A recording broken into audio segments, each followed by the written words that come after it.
BTCआव फिसारि FCS end consumer एफेयार्सआव EM मासि होनायखौ गोजोननाय फोरमायदों MCLA लक्ष्मीकान्त दास बिथाङा। रायजो राजानि थाखाय जौगाथायनि खामानि मावनो थाखाय दिनै हाग्रामा महिलारि दैदेननाय BTC सोरखारा सानै EMनि मुंखौ फोसावनानै होनायाव MCLA लक्ष्मीकान्त दास बिथांनि मुंखौबो फोसावनायखौ दिनै गोजोननाय फोरमायदों।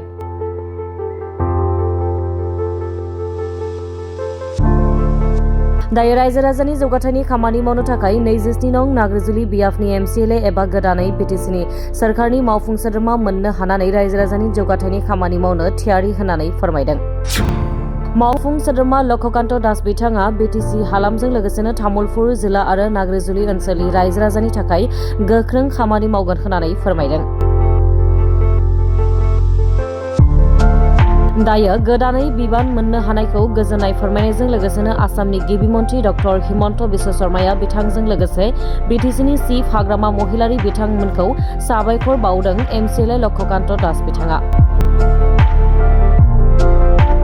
হয়, বহুত দিনৰ পৰা আমি আশাবাদী আছিলোঁ বা আমাৰ BJPৰ যেহেতু ইলেকশ্যনৰ পিছত আমাৰ যেটো এলায়েন্স হৈছিলে মানে BPFৰ লগত, তেতিয়া BPFৰ পৰা কৈছিলে যে দুটা EMৰ দায়িত্ব দিয়া হ'ব। তো সেইমতে বহুত দিন দেৰি হ'ল, যদিও আজি আমাক দায়িত্ব EM বুলি ডাইৰেক্ট হেৰি নহয়, ইনচাৰ্জ হিচাপে দায়িত্ব দিছে, দুটা বিভাগৰ ইনচাৰ্জ দিছে। তো খুবেই খুশি। মুখ্যমন্ত্ৰী ডাঙৰীয়া, আজি আমাৰ অসমৰ যি মুখ্যমন্ত্ৰী ডাঙৰীয়া, তেখেতক মই ধন্যবাদ জ্ঞাপন কৰোঁ। আৰু লগতে BTCৰ চিফ হাগ্ৰামা মহিলাৰী ডাঙৰীয়াকো মই এই চেগতে মই ধন্যবাদ জ্ঞাপন কৰোঁ।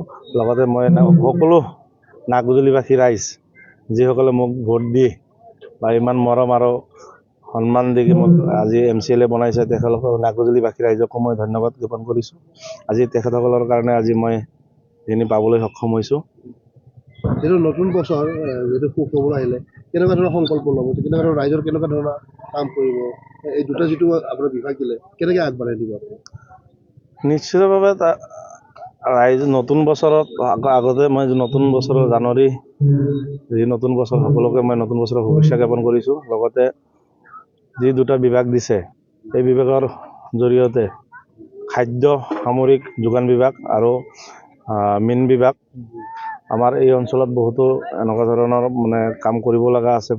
মীন বিভাগৰ জৰিয়তে আমাৰ এই অঞ্চলৰ যিখিনি মানে কৃষক আছে, তেখেতসকলক অলপ যাতে এই ডিপাৰ্টমেণ্টৰ মানে এই জৰিয়তে আগবঢ়াই লৈ যাব পৰা যায়, তাৰ কাৰণে চেষ্টা কৰিম।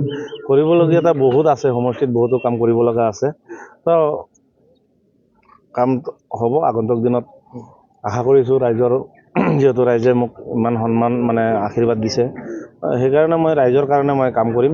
মই এইটো ৰাইজক মানে আগতে প্ৰতিশ্ৰুতি দিছোঁ আৰু ৰাইজৰ কাৰণে সদায় আছোঁ, ৰাইজৰ কাৰণে কাম কৰি যাম। কিন্তু নাগৰিক সমষ্টিত ৰাস্তা ঘাটৰ সমস্যা আছে, ৰাস্তা ঘাটৰ কাৰণে কেনেকুৱা ধৰণৰ আপুনি কাম কৰে?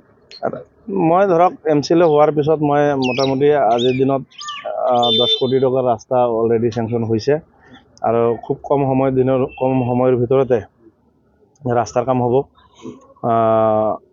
আজি মই ঘোষণা কৰিছোঁ, মানে অলপ প্ৰচেছ চলি আছে। এইখিনি হ'লে মোটামুটি জানুৱাৰীতে আমি 10টামান ৰাস্তাৰ কাম আৰম্ভ কৰিম।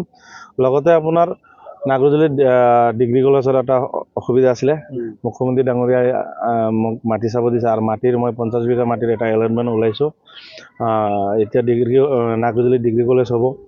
আৰু আপোনাৰ ৰাস্তা আমাৰ কৰিব লগা আছে, আপোনাৰ কলেজ চকৰ পৰা কাউলি হৈ তিনিআলি, কুম্বিকাটা তিনিআলি গলি, সেই ৰাস্তাও হ'ব। ব্ৰিজৰো কাম কৰিব লগা আছে। আগন্তুক দিনত মানে প্ৰচেছ কৰি আছোঁ, এটাকৈ আগন্তুক দিনত সকলো সমস্যাৰ সমাধান কৰিম।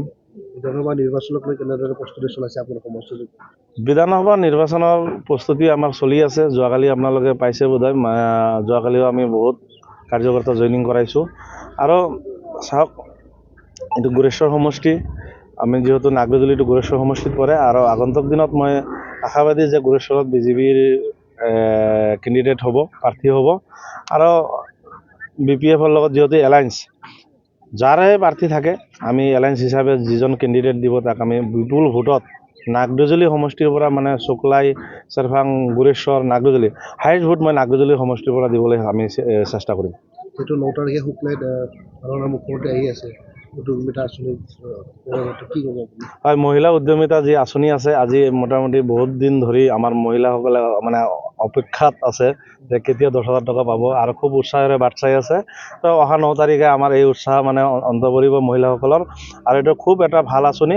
এই আঁচনিৰ জৰিয়তে মহিলাসকলৰ কাৰণে মানে সবলীকৰণ যিটো কয়, মহিলা সবলীকৰণৰ ক্ষেত্ৰত বহুত সহায় সহযোগিতা হ'ব। আৰু এই 9 তাৰিখে মুখ্যমন্ত্ৰী ডাঙৰীয়াই যিহেতু আমাৰ শুক্লাইত আহিব, মুখ্যমন্ত্ৰী ডাঙৰীয়াক মই নাগৰজুলি সমষ্টিৰ MCLA হিচাপে মই গুৰেশ্বৰ সমষ্টিত মই মানে ৱেলকাম জনাইছোঁ। তেখেতে আহিব আৰু খালি উদ্যমিতাই নহয়, মুখ্যমন্ত্ৰী অহা মানে আমাৰ ৰাইজৰ কাৰণে আশাৰ বতৰা লৈ আহিব আৰু এনেকুৱা ধৰণৰ কিবা ভাল ঘোষণা হ'ব বুলি আশা কৰিছোঁ মুখ্যমন্ত্ৰীৰ মুখৰ পৰা।